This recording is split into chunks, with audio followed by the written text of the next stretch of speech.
King Charles III has been feuding with Prince Andrew over his royal lodge home for over 2 years, and the rift is reported to have nearly torn the brothers apart.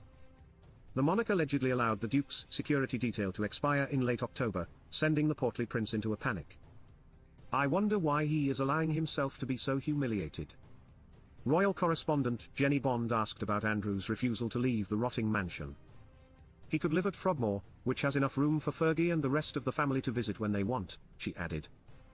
It is close to the castle and it would give him the chance to calm down relations with his brother, so what is stopping him? He is hung up on image and grandeur.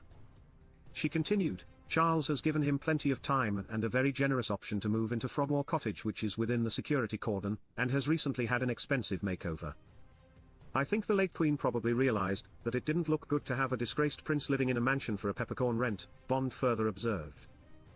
This is not just money, it is how it looks, an idle and disgraced duke swanning around on his horse, watching aircraft taking off or landing on a big screen and driving his Range Rover about his sizeable estate with no visible means of income except what his mother, and now his big brother, choose to give him.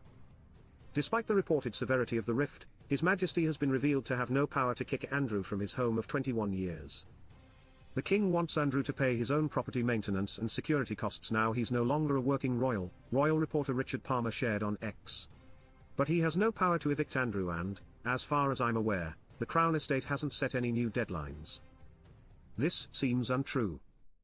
This is in direct contrast to a report from a well-placed source in Daily Express who allegedly told the publication the scandal-ridden Duke has until the end of this year to satisfy the Crown Estate's demands.